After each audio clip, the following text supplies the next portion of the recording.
What is up, everybody? So, last time I made a balanced leech, but I did not show how to put this on, which I don't, maybe it's pretty. Do you see these four little dashes? Can you see that? Oh yeah, there we go. That fourth one tells me where. How I figured that out was just through trial and error. So I just loosely put this on, adjusted it to figure out where it should go. So you'll have to do the trial and error. Different, what are they called? Nails weigh different amounts. And so this is a pretty heavy nail. So you don't need much in terms of the front there to really get it going. This is a different style than the last one. The last one used that semi-leech stuff, and it was great, and I love that pattern, but I also love this one. I actually like using one like this in streams on a smaller scale. I used the same hook as last time just because. But, okay, so this is going to be our tail. This is just a little bit of zonker. You only need just a teeny weeny bit. This is olive. And remember, it's going to be floating like this. So make sure you put this the right way, because it's very easy to put it the wrong way. All right. Ooh, a little spinny on me. Make sure it's down in there good. Secured very tightly. Okay, there is our tail. All right, let me see if I can get that in picture fully. There we go. So there's our tail. Just little. Remember, you don't want it to be long, because if it's long, it will foul on this hook. All right. And so now what I'm going to do is tie in here. I have some chenille or estaz, I guess I should say. This is small, nothing too crazy. Pull off a little bit, trim a little bit. I'm going to make a few of these. And I'm going to tie that in right at the back here. Right at the back. All right. Now, orange is also a very common color for our local eels. Where is that? Oh, there it is. And so what I do here is, this is Frankendub. Some of my favorite. Oh, Frankendub is just so sick. It's just a sick dubbing. It's tough to get excited about dubbing, but Frankendub is just so different. I am not making a dubbing loop, but what I'm just going to do is make a small noodle of this orange. And this orange in the water, whew, just like pow, right in your face. Pops like crazy. So I like it because it really, really pops out there in the water. All right, I use too much. Be careful. It's very easy to put too much. All right. There we go. And then I'm just going to loosely go forward to right about there. And then I'm going to do the same thing with my chenille. Kind of going in between the orange wraps.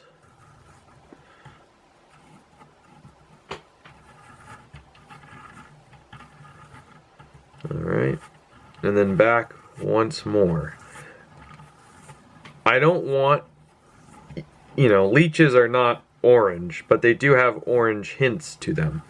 So what happens is I do these wraps a bunch here, boom, and this gives the body just a subtle orange underneath, especially when it gets wet. The orange really comes out, and so it gives this subtle orange, just like a leech, where it's not popping. If you want it to pop, don't do as many wraps with the estaz here, right? And it'd be more orange, but I like it where it's subtle. It's very subtle orange. So now we are going to make a dubbing loop with our bunny fur, our little rabbit strip here. What I do is I take a little bit like so, and I have a little clip. See if I can get it for you on film how it works. So I like to put all my fibers nice and vertical, and then I come in with the thing. It's basically a glorified chip holder. Cut the fibers, and there you go. You have this little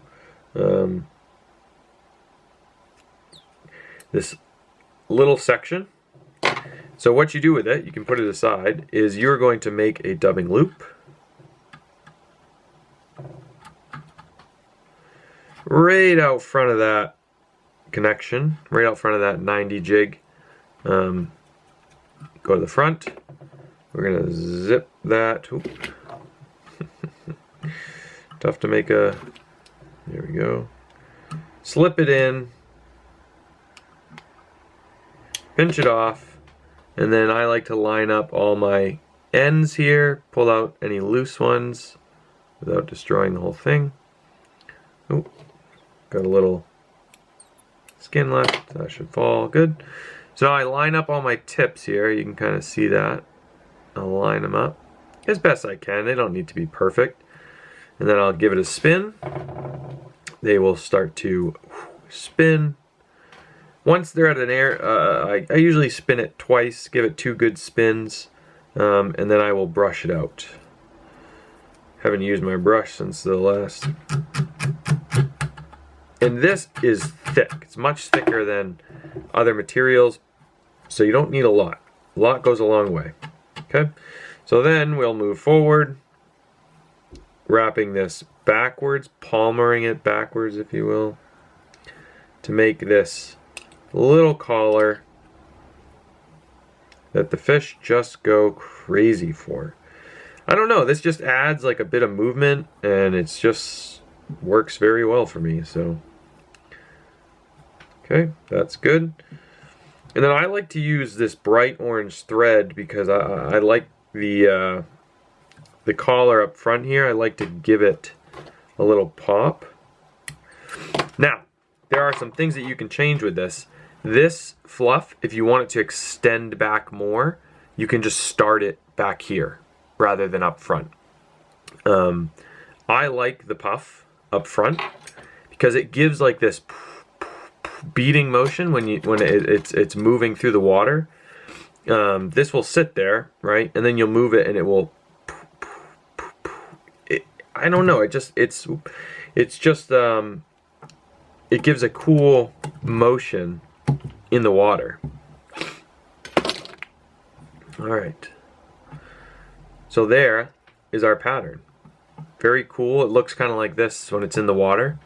And I don't know, it's got a lot of movement, and maybe that's why, and there's a subtlety of orange with a little bright spot, and yeah, I love this little pattern. This is how it sits, if I can just show you guys, boom, this is how it sits in the water, and this has been a great pattern for me. So that is it. Thank you for watching. I hope this is a unique pattern. Hope you learned something. Check out maineflyguys.com, Instagram, Facebook, whatever. Send us your questions. We're going to be starting up our podcast. Maybe by the time I get this up, podcast will already be out.